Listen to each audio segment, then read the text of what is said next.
Welcome to episode 45 of Imperial Advisor. Today we have myself, Barry, and Justin. And this evening we're going to be discussing... Oh, starting over? Oh, you're saying hello. Damn it. No, I'm the entire intro. Yeah, now, right, now we do have to start over. Well done, Baz. No, we're keeping all this. This is take good. Two. Take two. No, this is one and done. This is the minimum effort podcast. We're not like those other guys who actually edit. I don't think anyone edits anymore. All right, this evening we are going to be discussing some of the recent Elf War news, and we're going to be later having a look at some of the decks that have been appearing in Children of the Empire. So there's been 4 tournaments for the Emerald Championships that actually made Children of the Empire legal. Obviously, it's a very small snapshot, but we're going to have a quick look at and see what is happening. Let's start with what we've been doing for the last 2 weeks. How about you, Justin? How have your 2 weeks been? They've been up and down. There was the Elemental Championships in Limerick, which went swimmingly well for lots of other people. Not for me. I had a terrible day. But yeah, played in that. It was good. And of course, Children of the Empire is out this week in Europe. So yes. A little bit behind our US compatriots, but looking forward to opening that up and getting into a whole bunch of new deck builds. So I think we may be at the point where archetypes finally explode for the different clans. So you're not kind of locked into one thing to play if you're playing a given clan, if you want to, at least competitively. Yeah. So that was me. How about you? Similar. So went to the Limerick Elemental Championship. Had some success, played some games, won some games. I was happy with that. Mm-hmm. Made it to the top 4 before being beaten out by John with his Dishonor deck. Not being able to draw cards or do anything and being slowly worn down is painful for me, I'm afraid. But yes, I have got my Children of the Empire. I only picked it up today, so I haven't had a chance to actually put together decks. But I will make sure I do, and I will be playing some games against people on Sunday evening. Is the hope? So that's the 2 weeks. I mean, all we do during our time away from the episode is just think about L5R and do L5R things. Yeah, well, a little bit. Actually, a lot. It's actually kind of worrying. All right, let's go through some of the recent news. Mm-hmm. All right, the first thing we have to talk about is... Ooh, that's so much else. No, I've gone too far. Oh, I've ruined it all again. All right, here we go. So the first thing... So the organized... Organized play. So Alex had an AMA where he got hammered with questions. There were tons and tons and tons of questions. And he answered a lot of them, too. I thought it was pretty good. He did. So what were the highlight questions for you? What did you think were the most interesting little tidbits? Well, we got a lot of confirmations about things that we kind of suspected anyway. We kind of knew or figured that it was likely that the Winter Court, which was very controversial, that there would be other events around it, that it wasn't just going to be,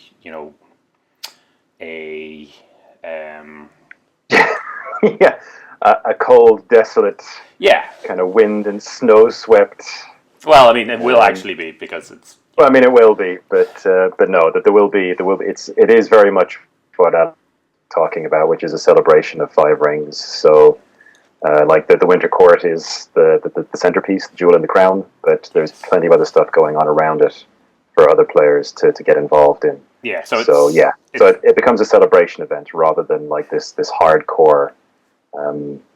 Really exclusive competitive event that would run a little contrary, I think, to the kind of community that Alex is trying to build. Yeah, that's what people were worried about. So right now it looks like it's a 5-day event. The first day event essentially is a grinder. It gives you another chance to get into the main event. So we'd be expecting anyone who doesn't already have an invite, if they're interested, to try play out through those. 3 days in the middle, which I believe are going to be 2 days of Swiss and then one final day. So that's very similar to what we had last year. There are going to be tons of side events and other things for people to do. So if people turn up for the first day don't manage to make it through that grinder, they're not going to be left out in the cold for those 3 days. And then there's a fifth day. There's an event at the end, after it all, where you can actually try qualify for next year straight away. So I think that's pretty cool. Yeah, that is pretty awesome, actually. It's a good way to round it off. And again, kind of goes back more to the celebration thing than just the competitive element of it being the highlight.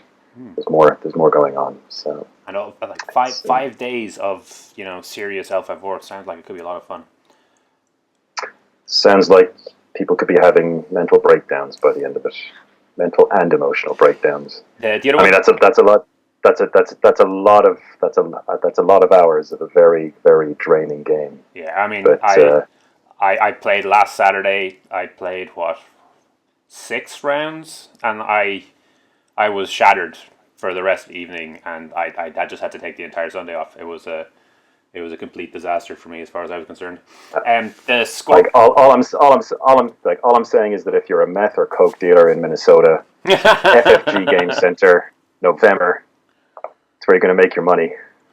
Sounds Christmas legit. is coming early. Hard to argue with.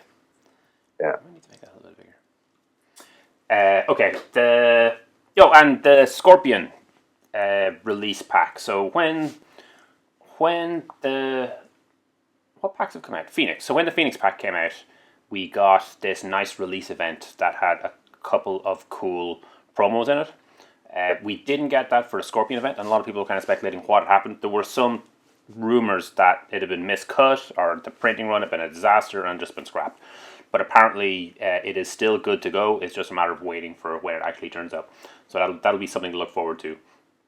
We also got a little bit more detail on what the OP structure overall it was going to look like. And one of the things that Alex mentioned that kind of I thought was really cool was that Alpha Vor currently is the game that FFG print the most promos for. So they actually dedicate a lot of time and printing of cards just to keep us playing. So that is very, very cool. All right, what else did we have? Elemental events. So elemental events are ongoing. We're seeing them everywhere. They seem really popular. Yeah, they're really cool. Most of the events are between 15 to 25 players, I think. Which, considering there was at least one Kotai last year that was in that range group, and now we're seeing these events everywhere, I think is absolutely fantastic. If you're interested in having a look at the events that are currently out there, Simcoff from the Hidden City Rollers podcast is actually keeping track of them, so you get to see some of the results, some of the games that are being played, and see who's winning out those tournaments. And of course, he's got some of the details of the upcoming ones. But I have to admit, I think it's an absolute success for Alpha 4 OP. These events have really, really taken off, and this is season 1.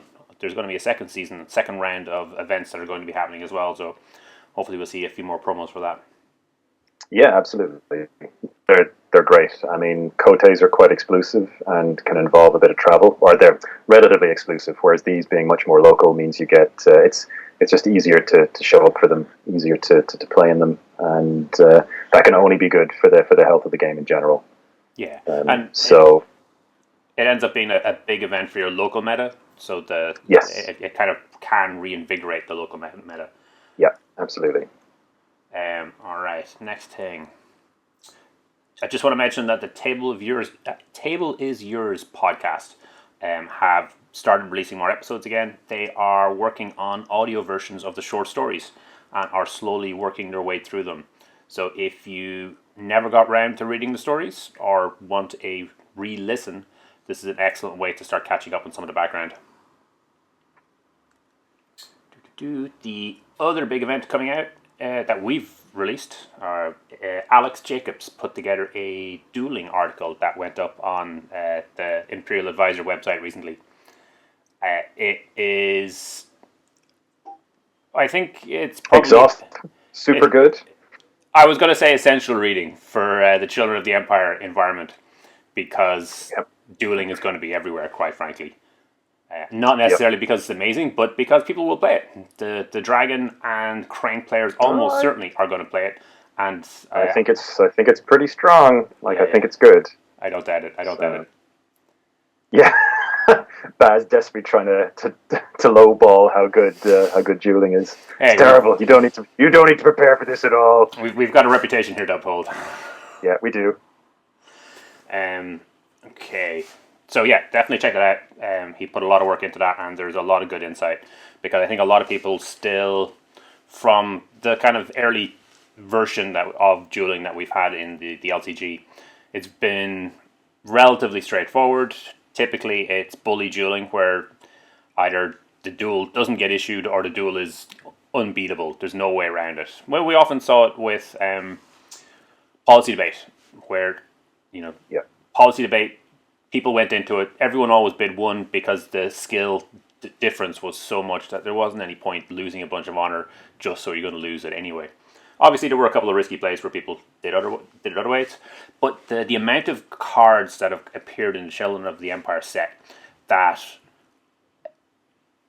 deal with dueling differently, I think, is absolutely fantastic. So you've got duels where you intentionally want to lose. You've got duels where you're more interested in the honor. You've got duels where you're more interested in what the bid dials end up as because you're looking for composure or you're looking to trigger some effect like that.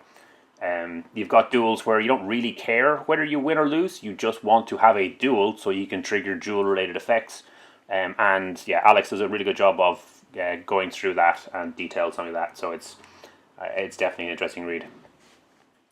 The other thing that we have found out from FFG is they're doing World Championship decks. So this one is the Crane deck of Eric Balhus. So we can give out to him for including one-ofs in his deck when obviously he should have completed a full set of 3. Now Crane players are going to have to buy 3 of them so that they can get all of their noble sacrifices. What do you think of this, Justin? Will you be buying this back?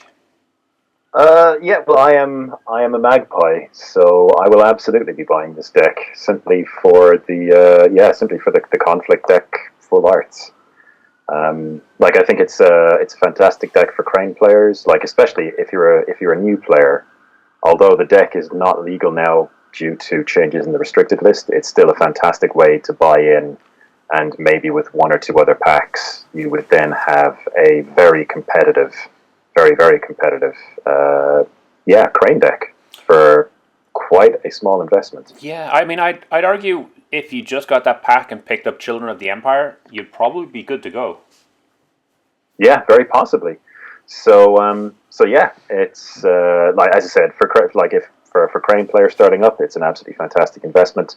For more experienced players who really who are really interested in getting their hands on like full arts to make their decks look prettier, Pretty cards. it looks really good. I feel very sorry for the people who have been spending lots of money in getting hold of 3 let goes from the 3rd OP kit. Because now, yeah, you can buy a world champion deck and just get 3 of them anyway. Yeah. So there's a little bit of sad feeling there for some players. But we're probably not going to see this pack for a few more months anyway. So I think the cycle between announcement and actual release is maybe about 2 months or something like that. Could be, yeah. I mean, 2 months, 3 months. I mean, I don't know. This is a new product, so I'm not sure exactly when it's going to hit. But yeah, I mean, it's nice to see them do it. It's great for Eric and for World Champions. I mean, I wonder if they're going to bring out the previous year's Lion deck. Yeah, Sam's Lion deck would be Sam's Lion deck. Yeah, I mean, simply, it's a great way to commemorate victory at the single biggest tournament the game has. And yeah, other players get to enjoy it. Other players get something out of it. It's I'm all for it. And I mean, as we were talking about, it actually makes a great kind of entry for new players. Yeah. So if they did decide to bring out Sam's deck, 2 players could sit down with a Crane and a Lion deck. Maybe pick up a few more packs to kind of tweak them out and get them good. But that'd be a pretty fast and relatively inexpensive way to get started. Yeah, absolutely. In fact, it would make you kind of wonder if they possibly shouldn't bring out one of these I mean, not necessarily. Obviously, you can't do it for a world champion deck, but maybe they should start looking at these for other clans, just to provide a low buy-in for certain players. Look, the players just need to cycle through all of the great clans with different winners each time. You know, if Yeah, we can't blame FFG because we're not like we've only won one world championship each year. You know, I mean, we can do better than that. yeah. Well, you know. All right, well, we'll work on it. We'll work on it. It's a work in Yeah, progress. exactly, exactly. We'll have a word with Alex, and he'll tell us to get lost. All right, the Warriors of the Winds is the next pack that we're waiting on. So this is the Unicorn Clan pack. Obviously, eagerly anticipated. Unicorn were in a pretty terrible state at the start of the game, and have been. I don't know. I feel like they're getting to a decent place, but hopefully the Warriors of the Wind will be the one that kind of pushes them over. In fact, we've seen the Stronghold. There's definite suggestions that it might.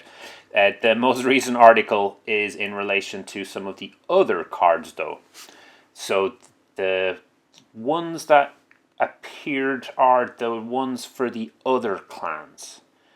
So we had a 2/2 for 2 dragon that when they come into play prevents a province from being attacked, which is a bit of a weird one.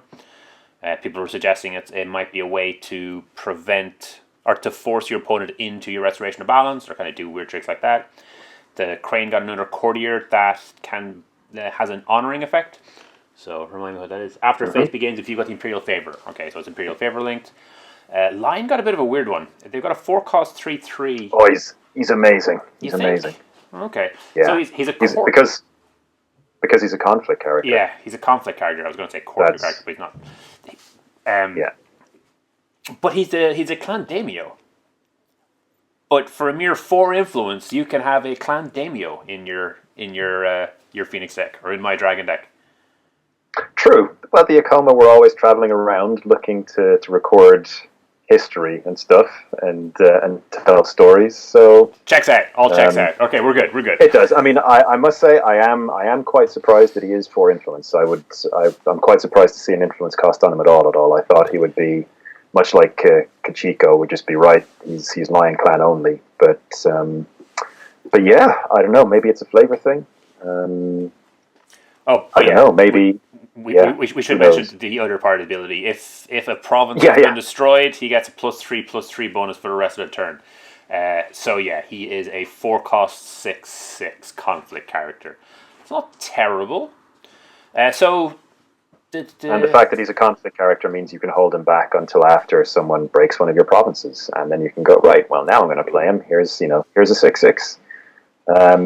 And if you've got ways of straightening him, then obviously having a 6/6 in 2 conflicts is super powerful, and it's a 6 political character for Lion, which is a really big deal because often they've been, because their political options aren't all that fantastic. So like having a giant bruiser for political conflicts come out of nowhere could be a real swing for them. Yeah, he's a super interesting character. I'm a little worried about the idea of Lion having an effect that is all about losing. So losing a province will get you a bonus, if you know what I mean. I really hope they don't turn that into a thing, because losing games is not really a winning strategy. Well, I mean, the thing is that in most games you're going to have your provinces broken anyway, and for a while, I mean, it would have been several months ago, but for a while, Lion were running, I think all their provinces they were running just strength 3 provinces across the board. So, I mean, the thing is, like, you don't mind your provinces being broken if you benefit more from it, if you gain more from it. If one of your provinces goes, like if it's the Art of War, you draw 3 cards and then you play Anakazu and you go across the board and break an opponent's province. Yeah. Then all's pretty well. And obviously, I mean, the Lion version of Isu Mori Toride isn't that great, but I mean, I think there are ways to turn losing provinces to your advantage with the right cards. So Yeah, that's fair. But regardless, I think Anakazu's really interesting. Like I really like him. I And really like him. I think it he's does mean if the line, bow out their board in one big attack, then you still have to look at them and go, well, I could try take this province, but if I do, they could drop Anakazu okay. and then go on a 6 political attack. Yeah, and then and how do I deal with that? So yeah, as I said, I think he's really interesting. I'm not sure if he's the single-handed savior of the Lion Clan, but their results have started to tick up a little again. I Yeah. think Yeah. they've shown some good results post children. Well, they're they're dominant in the Irish meta, so indeed, all over the place. Um, but yeah, so he's very good. I think he's now how yeah. about Kaito Nobukai, the Phoenix character? This one's been a little controversial because it seems really good. So this is the Yeah. 3-cost courtier, another daimyo, and I'm Mm-hmm. surprised that is that right? Is that who the daimyo of the Kaito should be I think so. from the story? I don't know. But anyway, it's what it says in the card. So that's all that matters. it's a 2/2/2 courtier daimyo action during a conflict in which this character is participating. Sacrifice this character. Bow each participating character. Characters cannot be moved to this conflict. So that's it. Bow out, everyone. We're done. Yeah, except then they can play conflict characters into the conflict, which Oh yeah. is potentially the issue. And obviously, if someone has the Imperial favor, then they still have the favor and presence, so they'll be winning that conflict anyway. He's one hell of a stronghold defender. Like when people go all in on your stronghold, this is the guy you want standing there, just going, nope, out you go, boys. So he's not entirely. Yeah, I mean, he's incredibly hard to judge, I think. Sounds like one of these cards we'll actually have to play. Don't you It hate when does. that happens? I really do. The thing is, like, is a lot of the time you're being attacked by one character, maybe two. So he's effectively a 3-cost dynasty-based Miramoto's Fury. Yeah. That might. I mean, it might not be terrible. Might not be terrible. And then the last card in the thing is, you can also do it on attack. So if you're attacking their strongholds and with your raft of Against the Waves and things like that, you can just go in, bow everybody, and then straighten your tower and win the game. And so then drop all your Crab characters. Yeah, absolutely. So I mean, maybe I think potentially the aggressive attack or the aggressive approach with them is perhaps the better one. How like the Phoenix to be sacrificial pacifists who are willing to do anything, but it just happens that anything for victory. Yeah. And then the last card in that reveal is the Ivory Kingdom's Unicorn, which is a 3-cost 4-zip 0 creature gaijin, no attachments, reaction after resolution of a conflict in which this character was attacking. If a province was broken in its conflict, immediately declare your next conflict for the phase. That conflict is military instead of normal type. So, so some of the military clans, I know Unicorn will probably be interested, Lion, and I guess Crab. Just go over, take a province, take another military province.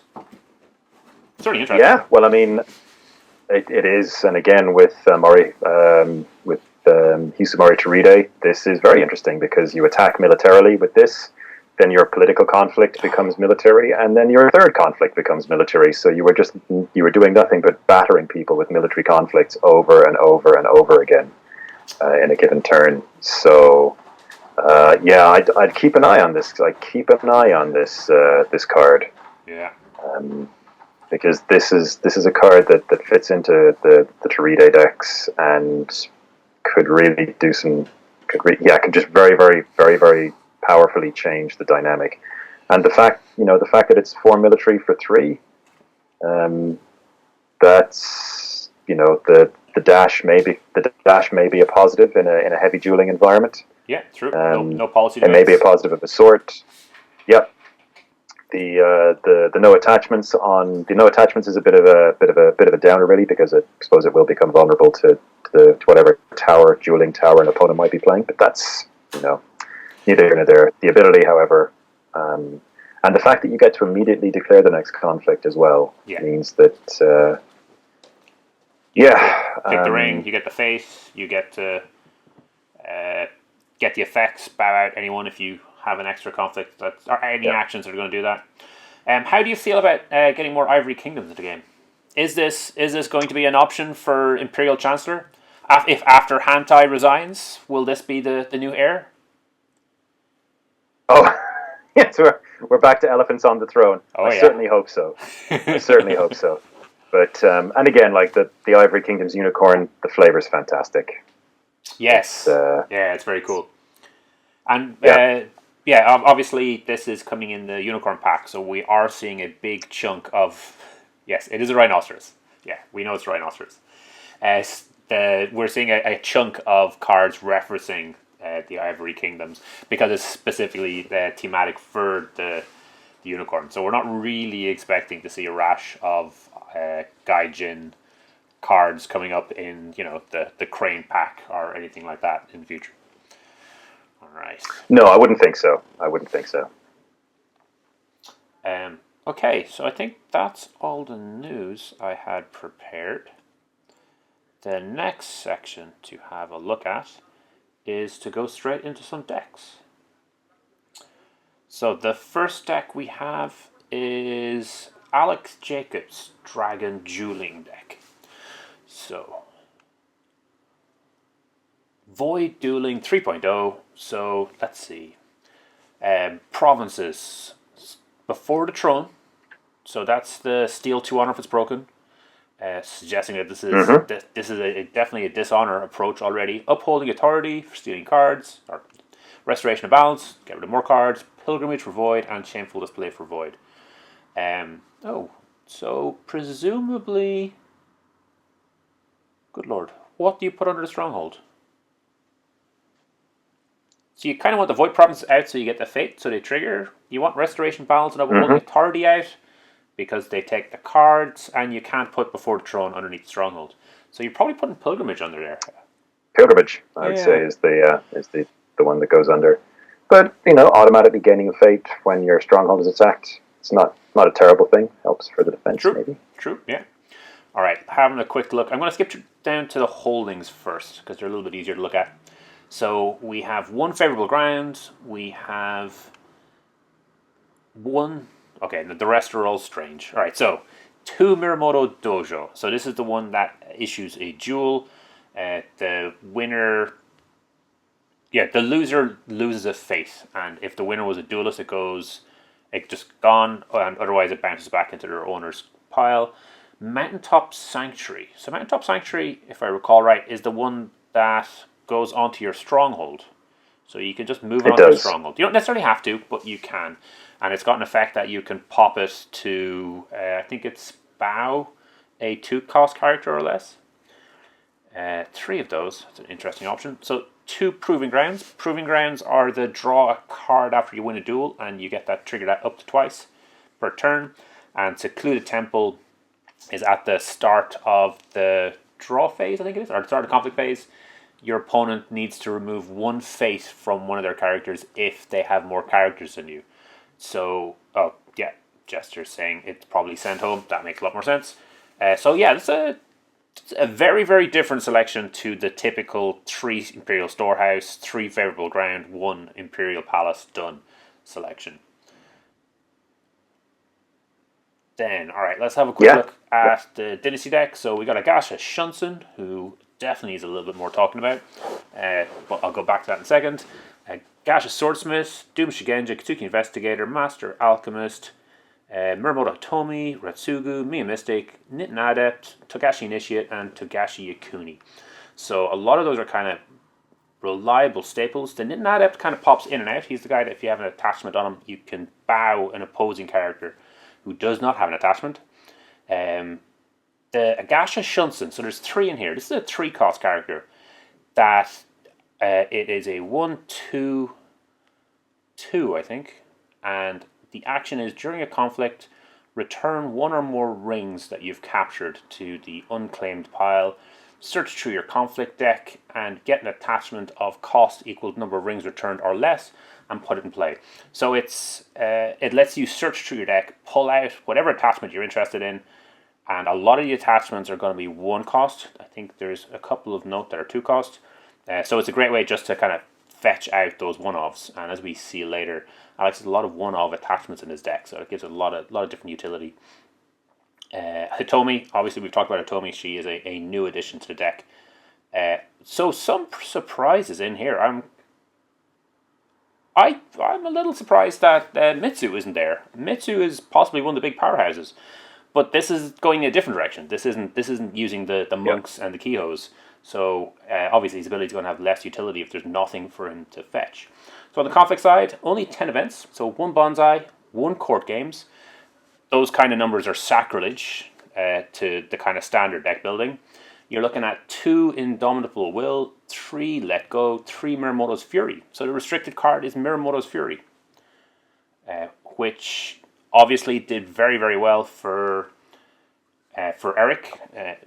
He won Worlds with it. Yep. That was his choice of restricted card. So it is definitely a powerhouse of a card, but has definitely fallen out of popularity for a while. Then we have 27 attachments. So there's 2 Above Questions, which is the Crane Splash already, 3 Ancestral Daisho, 3 Cloud the Mind, 3 Daimyo's Favor. So Daimyo's Favor is a 0 cost +0/+0 that you can bow to reduce the cost of your next attachment onto this character by 1. So it's helping with a little bit of fate efficiency, considering that there's so many attachments in here. We've got Duelist Training, which is the 1 cost Crane Jewel attachment. We've got 3 Fine Katana, 3 Finger Jade. Then we've got a bunch of one-offs. So there's a Yatsu Master, which is one of the new Crane attachments. It's a 1 cost +1/+1, and once per turn you're able to modify a bid in a duel by 1. So you can change your 1s down to 0s, you can change your 5s up to 6s, I believe. Jade Masterpiece, Kitsuki's Medded, Mirumoto's Daisho, which is a new one, pretty key for this deck apparently. So it's a 2 cost +2/+2 super restricted card. So it has restricted, but it doesn't play nice with other restricted cards, so you can only have 8 no other restricted cards. 1 Ornate Fan, 1 Seal of the Crane. So Seal of the Crane is the one that gives Duelist. So a couple of these cards are interested in a Duelist trait.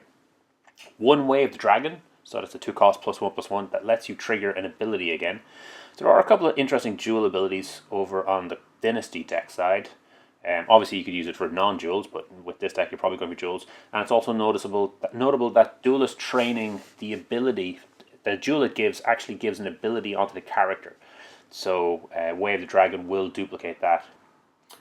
Then 3 characters, 2 Tattooed Wanderers, and 1 Togashi Kazue. The Wanderers are obviously everywhere, fantastic characters. Kazue less popular, a 3 cost 3/3 monk character, but can be played as an attachment, and when played as such gives the ability to take 1 fate off another character and move it over to the character that Kazue is attached to. And then a lot of the time, Raitsugu then just kills someone. So, what do you think? Yeah, really, really interesting. So it's a tower deck. Obviously, with that number of attachments, it's aiming to get a character down with a lot of fate on it, and then just tower that character as much as possible, piling attachments onto it and turning it into a whirling duelist of death. So obviously kind of looking to get a Duelist Training plus a Way of the Dragon onto either Raitsugu or Hitomi, and just leaving that character basically to defend for most of the turn, meaning that any time your opponent attacks, they're simply going to have their army eaten, while the rest of your stuff goes attacking. And Mirumoto's Fury again to help you on defense while you build. And Tattoo Wanderers to give you covert should you need it, or again just for the 2/1 body for 2. And build your Frankenstein's monster of a duelist and go murder some people. It's yeah. I'd like the build is really, really interesting. So apparently a lot of the wins he got during this tournament were actually dishonor wins, because he was Yeah, setting I can up well see it. the Miramoto Daisho, which meant their opponent could not build bid one, and then he was getting the Yatsu Master, modifying his own bids to 0. So he was doing what you were talking To about, 0. getting that Yeah, tower, and then taking a bunch of jewels. The first one, he was able to bid 0. His opponent had to bid 2. So he was 2. stealing 2 honor. And the only reason he can do that once is because Yatsu Master only can only be used once. Yeah, it's a reaction. It's a reaction. Exactly. Yeah, obviously, because But there'd be real problems otherwise. speaking of real problems, But the thing, Miramoto's Daisho isn't a reaction. It can keep doing it. no, it isn't. Yeah, so I mean, so the thing is, like, if you've got like Raitsugu, you've got your Way of the Dragon, you've got your duelist training. That's 4 duels that can take place in a single conflict. So even with the Iaijutsu Master being a reaction, that is still a 5 honor swing in each duel or in each conflict, and it's not going to take an awful lot of those to put someone under. Like 2 turns of that, and most players they'll be tapping out. Yeah. So. Yep. And apparently he was able to successfully use the Proving Grounds, I gather. So he's got Shunsun, Swordsmith, and Proving Grounds to give him extra card draw, which means apparently he was able to slam down that bid and start bidding 1 pretty early. Yes, yeah, I would think that would also be... yeah, absolutely. I think dueling decks will be looking to do that again. Alex Jacobs' article talks about that quite extensively. Proving Grounds, yeah, I think this card should probably be a 3 of. I mean, I can see the reason. I can see the reason why it's a 2 of, absolutely. But it's like a forgotten library on steroids once you're set up. Yeah. So, but maybe that's the whole thing. Maybe you don't want it showing up in the super early game. So you play 2, shift the odds to seeing it a little bit later when you're ready to take full advantage of it. I have to admit, but, when it first got previewed, when it first came out, I was little bit leery about it because I kept comparing it with Imperial Storehouse. And even if you compare it with the library, the library triggers turn 1, whereas the Proving Grounds requires a little bit of setup, so you're probably not going to be able to trigger turn 1. Like, one of the things that I'm always looking for in my opening at the moment, so this is pre-children, I was always looking for a 1-cost character I could bring out, and I was looking for a Imperial Storehouse that I could actually use. And just Jester is saying in the chat there that Good Omen might be a good addition to this deck if you can find space. And I also think that Warm Welcome could be a cool addition to the deck. Because if you're able to track down that composure effect, and with the Miramoto's Daisho setup, then you can keep dropping extra fate on your big characters and then get whatever card you want from your discard. Obviously, all of this is reliant on actually getting the setup, and it does feel that this deck, and that, well, the concept more than anything else, is a little bit precarious at the start, and I guess that's why he's gone for Miramoto's Fury as a restricted card. Yeah, absolutely. You go for Fury as your early defensive card just to buy you the turn or 2 you probably need to stockpile fate, so you can just so you can go hit homie with 4 or 5 fate and not feel terrible about it. So and the thing is, like, having I've played against like the proto versions of this even before Children of the Empire came out, and the thing is, once the tower gets set up, it's backbreaking to attack into, really backbreaking. So yeah, I would say this is very much an archetype that's here to stay. I'm sure it'll go through the standard kind of iterative process of refinement while the best build is established. But this is a really strong start. And Alex was pretty clear that this was kind of a kind of first put together. I know it's his version 3, but it's still very much early in the refinement process. Yeah. But it definitely looks like a fun deck, at least for the player playing it, I guess. Yeah. And I think it's definitely one that'll stay last. What would you do to beat it? Yeah, well, this is something now that I've been talking with another friend of mine, Tom McDonald, who's a Crane player, and again, he was at Crane. He's a Crane player, and obviously Crane are the other big dueling clan, and he's been saying, well, he's been having very very good results with tower dueling out of Crane. So I think tower dueling is going to be quite a big archetype going forward out of both those clans, or out of both Crane and Dragon. Um, so yeah, you need to find a way to deal with that tower. So obviously, they're not going to make it easy on you, because those decks will be packing Three Fingers of Jade and above question. So you are going to need attachment removal as well as something to deal with that character.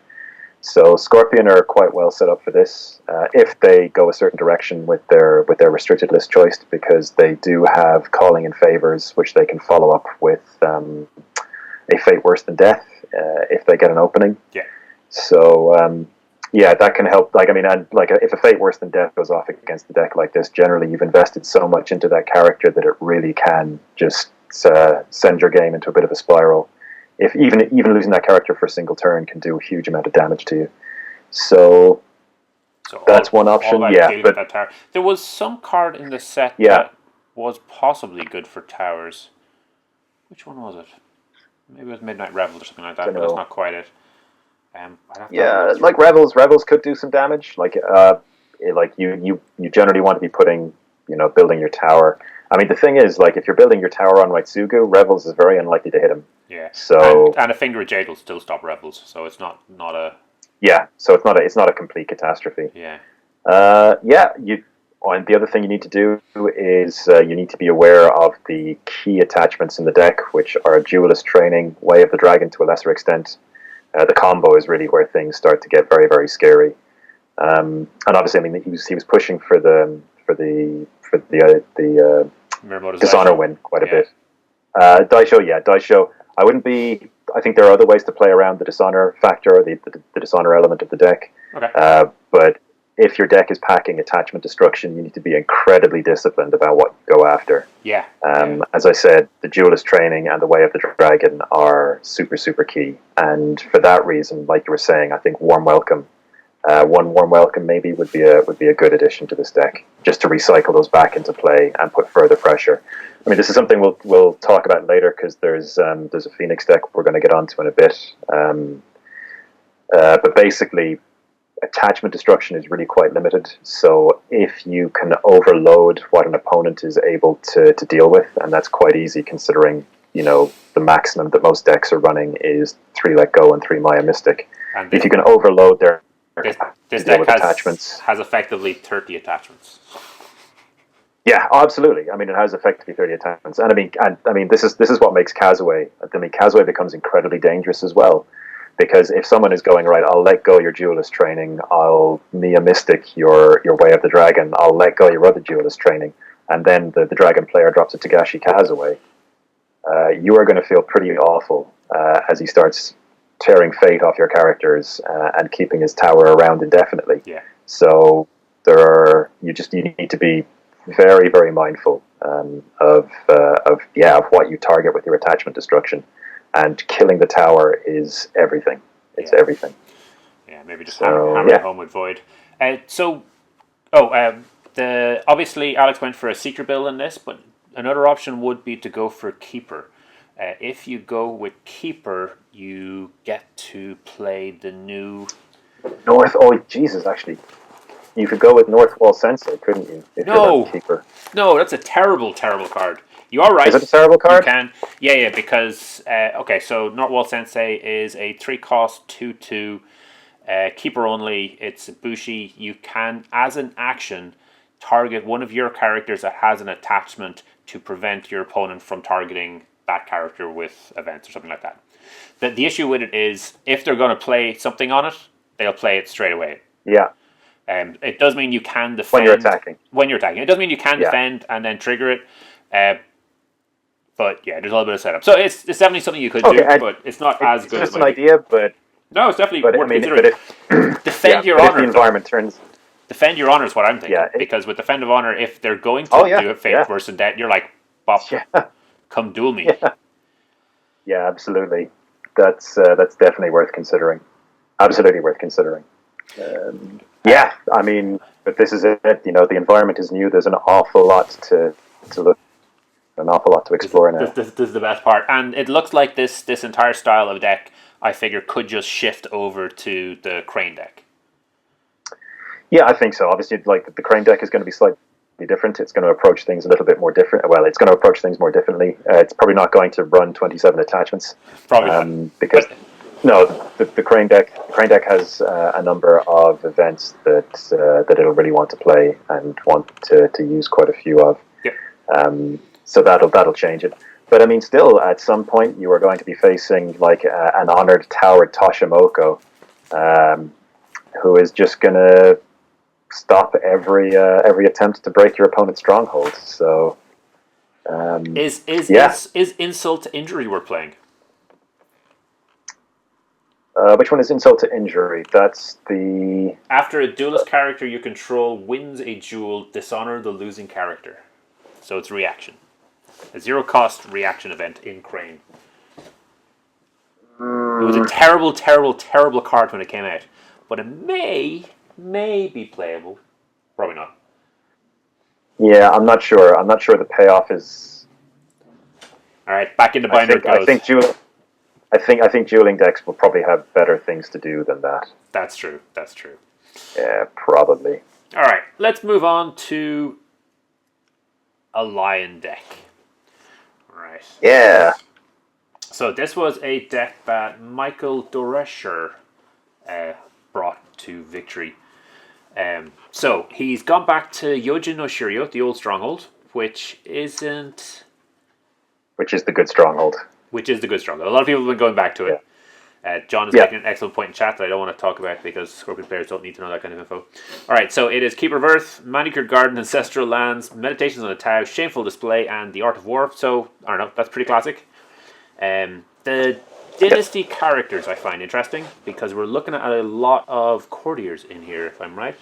So the Akoma Prodigy, Matsu Berserker, Tactician's Apprentice, Gifted Tactician, Keeper Initiate, 2 Mia Mystics, 2 Akoma Ikahata, 3 Kitchen Spirit Callers, 3 Lions by Brawlers, 2 Student Wars, Matsu Suko, Akoda Toturi, Akoma Ujaki, 3 Imperial Storehouse, and 1 The Imperial Palace. Okay, so the new cards that have made it into the deck are the Student of War, who is the 3-cost 2/2 that doesn't lose faith or leave play if you have Composure, I think, isn't it? And Matsu Suko, who has an action that will reduce the cost of your next card by 2. And if I recall right, she's a 4-cost 4/3. Yeah, up here. She is. And that's everything on the Dynasty side. So those are pretty solid cards. On the Conflict, we've got some Fine Katanas, Ornate Fans, True Strike Kinjitsus, and then the Talisman of the Suns, showing this is Unicorn Splash. We've got 9 characters, 3 Akoma Reservists, who've been quite popular, the Yuchi Wayfinder, which has also been super popular, and 3 Shinjo Ambushers, which we'll get back to in a second. Then the events are pretty classic, so Legion of One, Banzai, Court Games, For Shame, because obviously we've got a strong courier presence. Hand to Hand, which is one of the new additions. Ready for Battle, which I want to talk about soon. Way of the Line, Charge, and Strength in Numbers. Strength in Numbers is a bit of an interesting one because it kind of pops in and out. But obviously it's been strong in this case, just clearing characters. It might be important against characters like Toshimoko, where you do not want them in the battle. Yeah, absolutely. Again, for dealing with towers, just send them home. Yeah. You know, if it's a critical battle, you know, you're not going to beat them any other way, so just get them out. All right, let's go back and have a look at some of those new cards. So the True Strike Kinjitsu. It's very similar to the Crane's Duelist training. So it's a 1-cost attachment that generates a duel. But it compares base skill instead of anything else. So obviously if you've got a big character like Toturi or maybe even Suko at 4, you can do a little bit of decent dueling. If you wave the line, you're essentially doubling that, and because it modifies your base skill, it can turn some of your True Strike Kinjitsus into a bully duel. The loser ends up bowing. So that's a constant effect. They drop that onto the board. they're able to use that every turn, essentially, which I think is really cool. The Shinjo Ambusher. I think the Shinjo Ambusher is going to be pretty meta-defining. So it's a 1-cost unicorn character, 2 military, 0 politics, 1 glory, Bushi Cavalry, 2 influence, and reaction. After you play this character into a conflict, the attached province cannot trigger its abilities this conflict. Wow. So... Yeah, well, I mean, obviously, if Upholding Authority is one of the... It is the Earth province right now. Yep. So Shinjo Ambusher simply turns that off completely. You know, if someone's kind of going a bit old school and playing public forum, it shuts that off as well. Like there are provinces it simply shuts down. Like anything on break, this just stops. So you've got even in this Art deck, of War, it just stops. So obviously, the Art of War, it just it does arguably improve on reveal provinces, which often are one-offs. It may shift people over to that new Earth province away from. So Vassal Fields. So Vassal Fields may actually become the go-to Earth province when people are looking for something for their decks, because potentially, yeah. And if a defensive player decides to do something beyond trigger their province, all of a sudden you're able to drop this in. So you can no longer... Go on. Yeah. So I mean, if your opponent is a unicorn player, or if they've shown a unicorn splash, you effectively have a quasi sneak at a lot of battles or at a lot of conflicts, because your opponent can either not use their an opponent can either use their strong, or use the province ability, which effectively hands you the first kind of significant action probably of the conflict, or they run the risk that you play a Shinjo Ambusher into the conflict and they don't get to use that province at all. So there are some considerations, but the other thing about this card is it has 1 glory, so this card can also be to contest for the favor. That is very not true. To be overlooked. Yeah, definitely. Yeah, and we've seen there are a few cards that care about the favor. So I mean, it's just the favor's good to have. So like Shinjo Ambusher is just an amazing card. It's an incredible conflict character. So we're going to see that in a lot of decks, I think. Yeah, I think so. A very popular option. The hand to hand obviously has made it in. So this is attachment destruction. And just looking at this deck, one of the things I personally was kind of thinking to myself was, well, True Strike Genjutsu is a really good card. Hand to hand is a really good card, but you can't replay both of them. But here in this deck, they are. I wonder if he's been getting it into situations where he plays hand to hand, destroys, say, Kazue. Then the dragon player gets to go, well, I can destroy True Strike Genjutsu, but if I do that, you're going to destroy my Way of the Dragon. So even with attachments down, you can get situations where it is actually fine for it to keep bouncing back and forth, such that it's unlikely your opponent's going to do it. Obviously, there will be scenarios where you've got an attachment on your side that you don't want destroyed, and they've only got one on their side. So that kind of dissuades you from doing it. But you've got a lot of control over how you assign cards, where you put people to provinces. This it's only during military though, which I think is a bit of a kick to it. I mean, thematically, it makes a lot of sense, and probably good to restrict it like that. I don't know. I mean, the restrictions, I don't have a problem with them. But I mean, hand to hand is a great card for Lion, because as we see it now, it frees Lion from always having to consider Dragon Splash just because of Let Go, and it means they can, as we're seeing here, they can play cards like Ambusher, Wayfinder, and Talisman, which give them just a lot of information and a lot of control over their opponent's provinces, and where their opponents are attacking. So obviously Talisman the Sun, you can just keep on ramming them into the one province they don't want to go to. And then he's got the main mystics on the other side to try and make up for anything. Like, he's not going to be able to take out a Talisman the Sun if they never assigns with a hand to hand, but and this does make the line splash a lot better for other decks. yeah, just as I see it, I want to mention one of the things that happened to me last weekend. My opponent charged into Turi. I then used, my Hurricane Punch and my Mitsu to Void Fist out that Turi, and my opponent ready for battled that Turi, who now was ready to attack my open board. Yeah, that was not good. I was not happy to see that. Yeah, ready for battle with. We're going to get on to Hanta in a few minutes, and yeah, the ready for battle stock has really exploded, I think, in the Children of the Empire meta.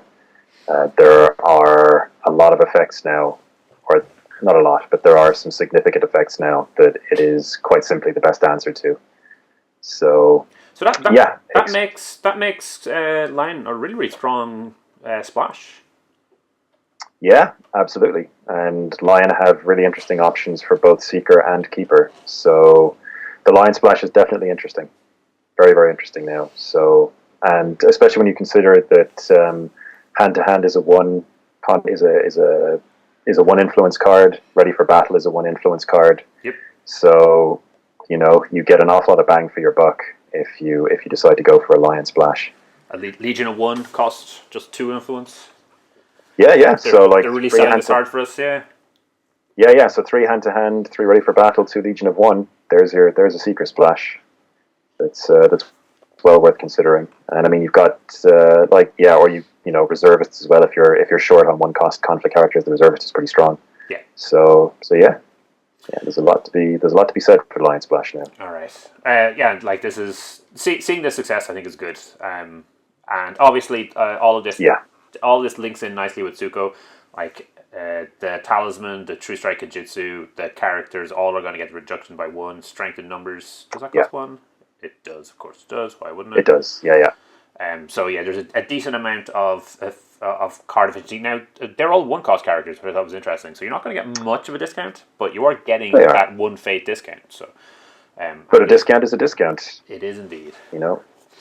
If you use Matsutsuko once, she's effectively, obviously, a 3 cost 4/3. That's not amazing, but if you get to use her twice, she's a 2 cost 4/3. That's pretty good. Yeah.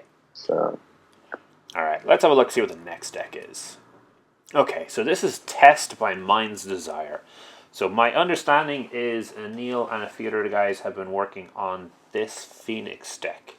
And I think Anil and possibly Shen have moved over from their respective clans over the Phoenix to play this because, well, it's really, really good. All right, so Kayuden Asawa. It is Secret of Air. Provinces are Fertile Fields, Manicured Garden, Upholding Authority, Meditations on the Tau, and Kuroi Mori. So is that Kuroi Mori under the Strongholds? Yes, it is. Yeah. Then on characters, we have Ethereal Dreamer, Naive Student, Solemn Scholar, Out of the Waves, Sakosuki, Mia Mystic, Sao Atsuko, Sao Ujina, who is the new Master of Void. The new dude. Yeah. 3 Master of Gisi Toshi, 3 Prodigy of the Waves, 3 Asawa Tadaka, and then holdings, it's 3 Favorable Ground, 2 Forgotten Library, 1 Kanji District, 2 Secluded Shrines, and 1 Imperial Palace. So the only change there is Ujina, just adding 3 Ujinas in? Yeah, Secluded Shrine as well is a new addition. That's true. It's not generally seen, but it's not a new card. So yeah, Ujina is the new addition, and yeah, he's a 2/4 Shigenja for 4. With a forced reaction after the Void Ring is claimed, you choose a character with no fate, and that character gets removed from the game. So what's missing from this deck? What's changed? Or at least from the Dynasty side? On the Dynasty side, not a huge amount. I mean, the Secluded Shrines, I think, have replaced Imperial Storehouses in kind of most late versions of this build. And they're obviously they're there to power up the Solemn Scholar ability, and I believe they're to help in the mirror match against Sadaka, of all things. Yes, absolutely. With Phoenix being quite a powerhouse now and seeing a lot of play, Secluded Shrine being able to claim Earth and turn off your opponent's Tadaka each turn is a really big. It's just it can't be overstated how powerful that is. Because Tadaka wins games. So Yeah, Secluded Shrine, and obviously, yeah, if you've got Prodigy of the Waves as well, then it also means that you can just, you can claim, you can pretend you have water, and then just go off and not have to go for water, which actually seems to be quite a focus in this deck because they have elected not to include the fish in the conflict side.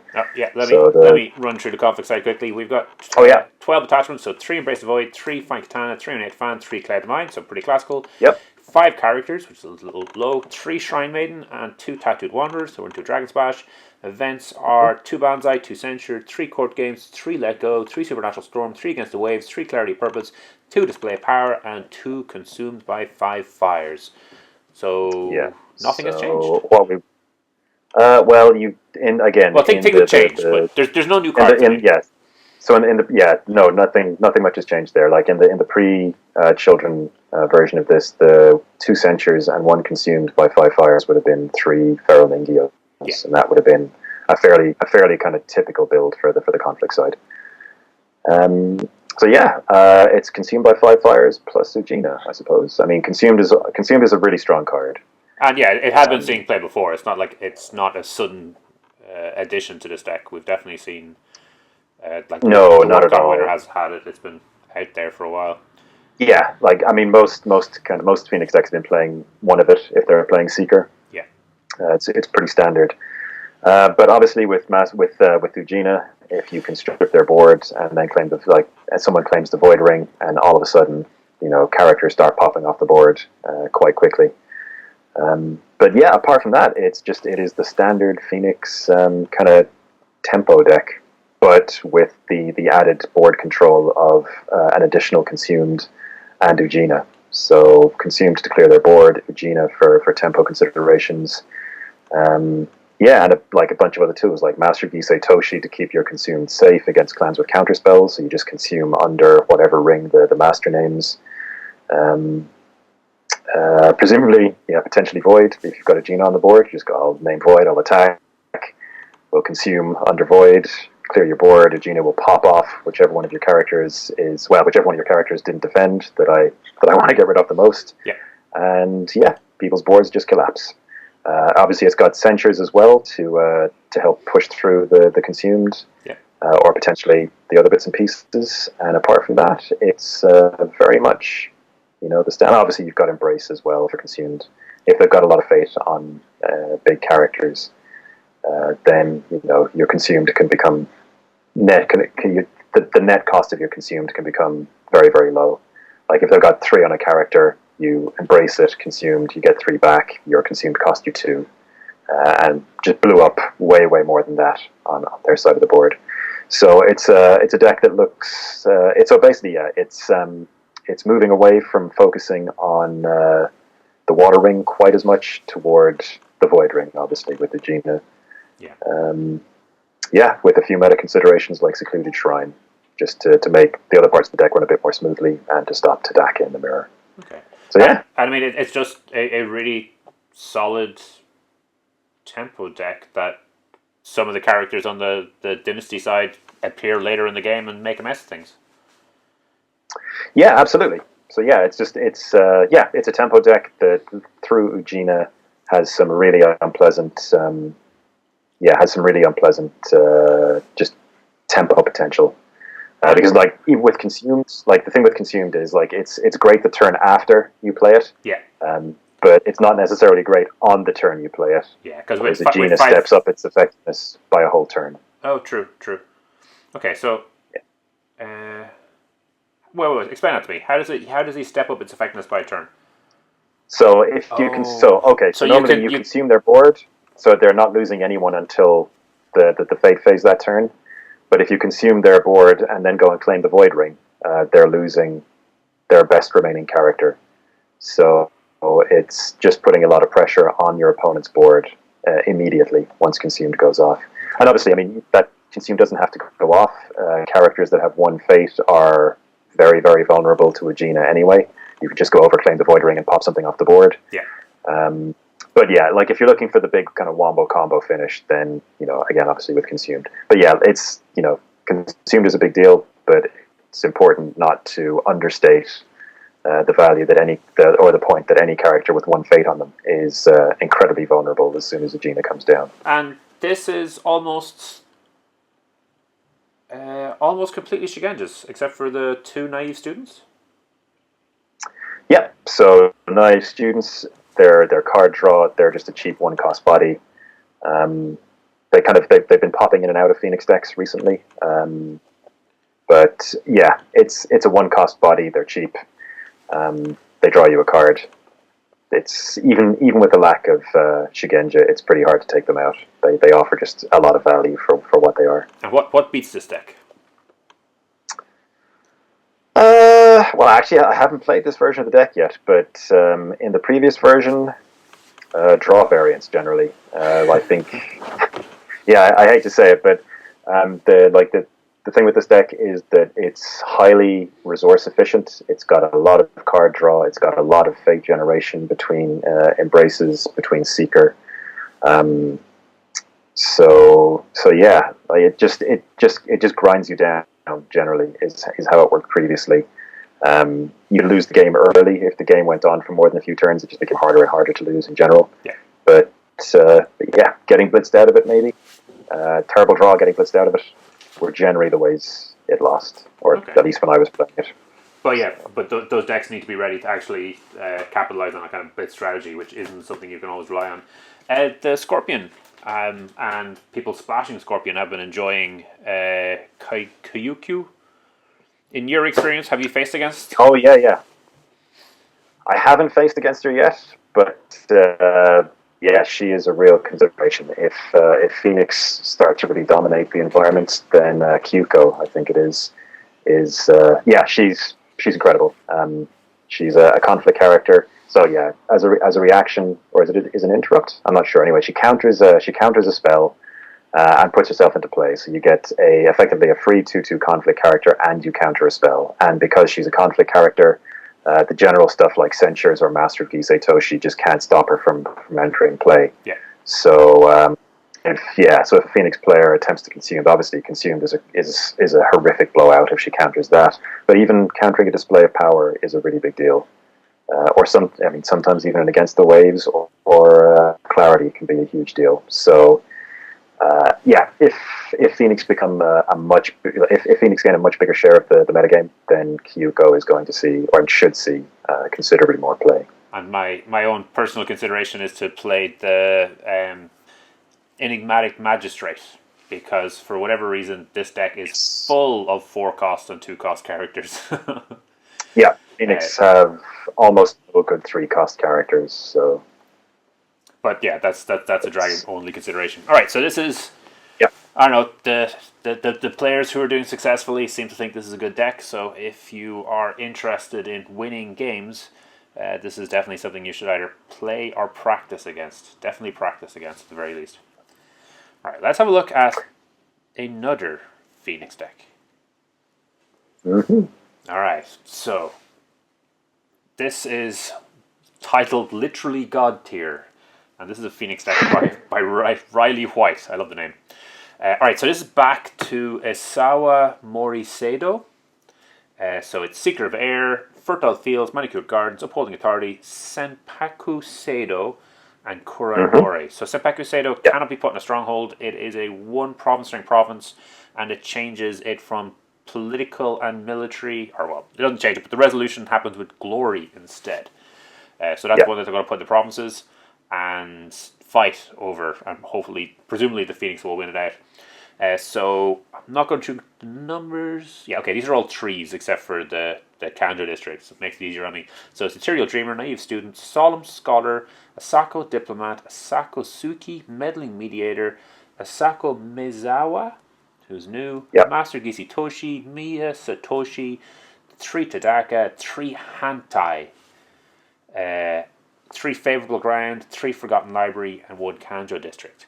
So the new additions here are Asako Mizawa, which you will tell me about in a second, and Hantai, right? There's no one else on the Dynasty side? And this is the courtier selection. So this is almost the exact other side of the card pool for the... which is quite cool. All right, On the conflict side, it is 3 Embrace Void, 3 Cloud the Mind, so just those 6 attachments, 3 Ancient Master, so presumably to track down the Favor, because that's got a nice 2 Glory, Yeah. 3 Feral Ningyo. Then events are 1 Assassination, 2 Bonsai, 3 Censure, 3 Court Games, 3 For Shame, 3 Let Go, 3 Offer Testimony, which is it's a 0 cost event. You can only play it during a political conflict, I think. You both reveal a card in your hand. Oh, you pick a character each. Yeah, you each choose a character, and reveal a card. And whichever player reveals the lowest cost card has to bow the character of theirs that they chose. So this is your combo with Consumed by 5 Fires. Consumed, yeah. Then you've got 3 Against Waves, 3 Clarity Purpose, 2 Display Power, and 2 Consumed. Okay, so tell me about the Shigenja in this deck. How many are there? So you've got 3 Ethereal Dreamer, you've got 3 Solemn Scholar, 3 Asako Tsuki, you've got 3 Master Gisei Toshi, and 3 Asawa Tadaka. So that is what, 15? So plenty. You've got plenty. Yeah, so you've got enough, yeah. You've got enough. A few of them are doubling up, so... Alright. Yeah, so you're it's the low cost guys and the broken action denial guys. It's the one costers with Suki sitting in the middle because she's just super efficient, and a courtier as well, which is a big deal. Asako Mizawa. Tell me about this guy. Is this guy okay? New? So no, he came out in the Scorpion pack, I'm pretty sure. So he is a 3 cost 2/3 courtier with 2 glory. So pretty standard Phoenix numbers. So his action is while he's participating in a conflict, if you've got more current glory than your opponent among ready participating characters, which is wording we've seen previously on cards like Radiant Orator, then you choose a participating character and you double that character's base political skill until the end of the conflict. So in all things being equal, Asako Maezawa is in fact a 3 cost 2/6, which is really rather good. So he's a big pot of stats. Yeah. So Maezawa he can do it to other characters as well. So you can drop it on Toshi, who's 4, or Master Gisei Toshi, who's 4 politics.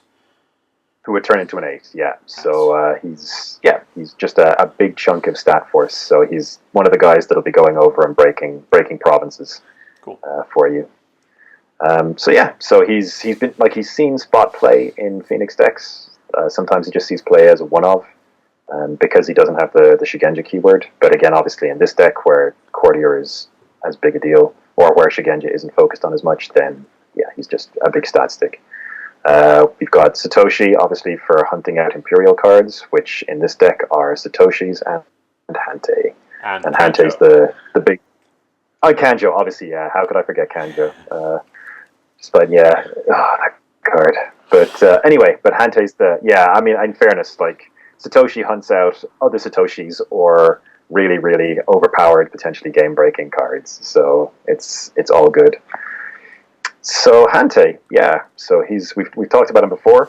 6 cost, zip, 6 glory, Imperial Emperor Mythic with he can't have any attachments, so no clouds, no weapons, no nothing. If an opponent has the Imperial favor, discard this character. That's very unlikely to happen unless you're facing Scorpion, who have Fawning Diplomat, who can simply take the Imperial favor. So you need to be careful playing Hantei against Scorpion, but against pretty much anyone else, once he hits the board, the favor is going to be yours. It had to be yours before you started. They're not going to get it off you when you've got an unbowed 6 glory on the table, so you don't need to worry about it too much. And his action is, during a conflict, choose a participating character, bow that character, and he has an interrupt when an opponent triggers an ability that chooses 1 or more targets. You choose those targets instead. So he is just a giant turret that sits on your side of the board, knocking off your opponent's characters and redirecting their actions to make their lives a living nightmare. So he's just a super powerful resource control piece. So one of the guys in the chat, logging in as Free Alphavor, presumably from the constraints of the Hantei Imperial Reign, was saying that it can be a little bit of a problematic deck because basically the setup can be slow. So actually you're going to have to play a 1-cost character turn 1, So your Ethereal Dreamer, your Naive Student, your Solemn Scholar's a 2, I believe. You have to get someone cheap out. Oh no, Solemn Scholar's a 1, right? Yep. Yeah. Yep. Okay, so yeah, you get a 1 cost character, you try stave off that early turn, and then save up some faith. If everything's working according to plan, turn 2 you'll get Hantai out. Once you've got Hantai out, you've got a lot of board control. You've locked down, their biggest character. You can, prevent any of their abilities from choosing one of your targets to bounce over to whichever target you want. Yep. But that isn't breaking provinces. That isn't winning the game yet. So you're getting yourself set up. You're getting yourself board dominance, but you still have several turns before you're actually doing anything. And you've done all this. You've spent an entire 2 turns just getting set up to kind of lock that board down. There are obviously some terrifying scenarios. The Scorpion particularly have a card, Fawning Diplomat, who when they leave play takes the favor.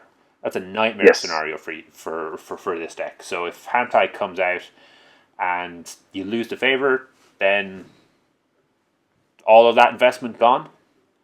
6 cost plus maybe 6, 7, 8 fate, maybe 9 fate, just destroyed. That's possibly a kind of a game losing scenario. And we kind of assume Scorpion will be playing the Diplomat, if only because they may actually be playing Hantai themselves. There are some reports of a little bit of experimentation by the Scorpion players have had some success with that.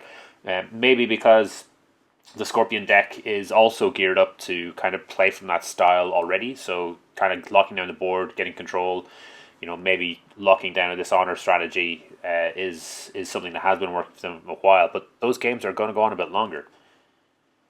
Is this really viable? Well, it seems to be. As I said, I haven't played. I don't have Children of the Empire yet. I haven't played with this, so I don't know. Yeah. But Phoenix have a lot of tools to help reinforce Hante. Things like Master of Gisei Toshi can blank. It can basically lock your opponent out of events in a conflict, and then if you've got Hante on the board because it's an on-board ability, you can simply bow out their best character. And you've got Kanjo as well, which Satoshi will hopefully be digging up. So if you face a nightmare scenario of both Hante and Kanjo District on the board at the same time, your 2 best characters each turn are effectively out of the game. Yeah. And no deck can stand up to that. So yes, it's definitely it is a deck that takes time to set up. There's no question. But the thing once it locks in, you're probably done for. And this is on top of the other control pieces Phoenix have, like Tadaka. So. And I believe, John can correct me if I'm wrong here, but I believe the Cloud the Mind will actually stop the Fawning Diplomat from triggering. Yes, it will. Yeah. So I guess if you're in that Scorpion matchup, hold on to those clouds. Yes. Yeah. Absolutely. So the Fawning Diplomat, again, I'm not sure whether it's a reaction or interrupt. I think it might be an interrupt to when it leaves play. It just takes the Imperial favor. If it's clouded, the interrupt can't go off. So. It's an but yeah, it's definitely. Because it'd be gone. Yeah, there are other considerations for this deck in terms of splash. Obviously it's very hard to drop your let goes, but you could potentially consider a version of this deck that plays out of Keeper and runs Unicorn for Talisman. That opens up 3 slots in the Dynasty, if you can find them, for Keeper Initiates, who are super, super good at defending Sanpoku Seido and tend to get thrown into your discard pile quite a bit because of Nia Satoshi. And you've got Talisman, which means you can just simply throw people into Sanpoku Seido every turn, assign a few Keeper Initiates to defend it, and your opponent is not breaking a province as long as Talisman is on the board. So, if you're looking, again, in terms of options, just to slow people down while you set up and basically get your Death Star online. So yeah. So just to skip us back, so we're saying that this is a bit of a combo deck that requires a little bit of setup. Now, the previous Phoenix deck we were looking at was just all aggression. Could you just put Hantai into the previous deck? Yeah, I mean, you absolutely could. There's no reason you couldn't. Again, like Hante is expensive. Like the previous deck, yeah, you could. You could. I mean, the thing about a card like Hante is that if you have a strong competitive board position, that's the ideal time for Hante to come down. Yeah. Like if you're already contesting strongly on the board, and then you can drop a bomb like Hante to shut off your opponent's best character for a turn, then that's a good position because that means you're in a position to really push the tempo game that you make and to really make inroads into your opponent's provinces by doing so.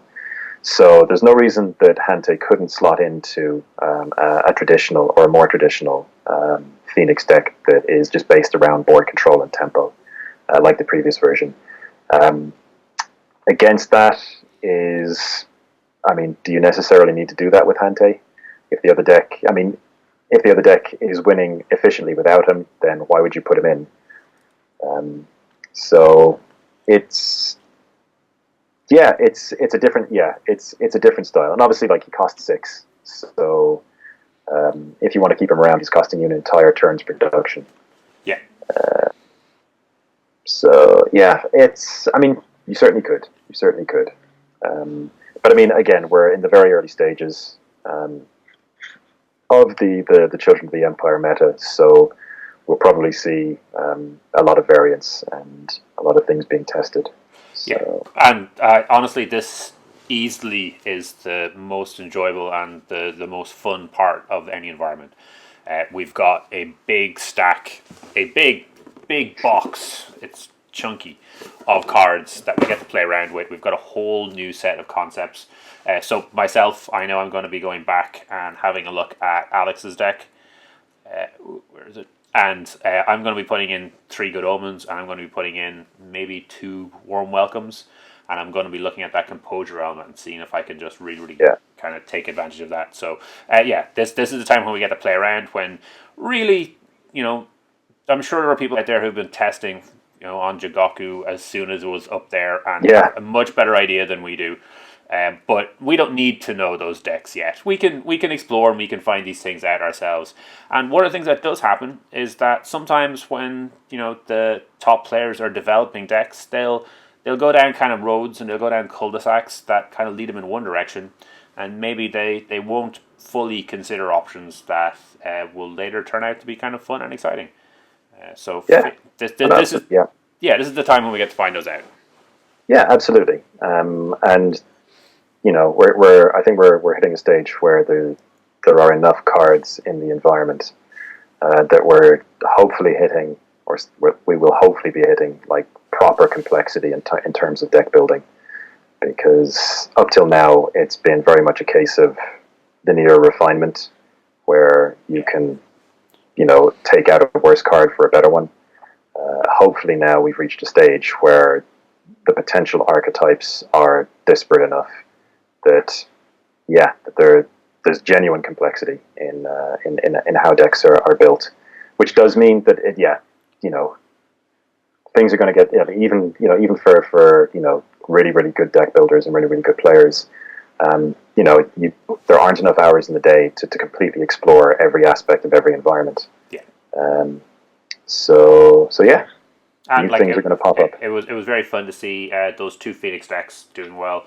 One focused on Shigenjas under Kyud Nasawa, one focused on Courtiers under the old Stronghold. And Mario specifically asked a question. He said, please ask Justin to talk about the new heavy honor running deck out of Phoenix. The one running Kasori, the new attachment, and Kudaka. Okay, so the new attachment, I'm pretty sure he's talking about Unveiled Destiny. Unveiled Destiny. So it's a 2 cost +1/+1 attachment, seeker role only. While the attached character is attacking, the contested ring gains the element of your role. Presumably, he's talking about air here. Then Phoenix only have air rolls. So. Oh, okay. Then Kato Kasori is a 3 cost 2/2 Monk Shigenja air. During each air conflict, if you control at least one participating character, and if this character is in your home area and ready, it contributes its skill to your side. So presumably your first conflict is going to be air, your second conflict is going to be air, so she's going to contribute both, and then she can defend on a third one, I guess. Yep. And then Kudaka, after you claim the air ring, gain 1 fate and draw 1 card. Limit twice per round. So is this a deck that has legs? It's yes, I think it very well could. Okay, so the fundamental combo is that you get your Unveiled Destiny on a character. Now, so when you attack, it's going to give whatever ring you attack. So if you go Void, it's also going to add the air element to that ring. So the thing with Kadaka is Kadaka doesn't care which part or which element you resolve.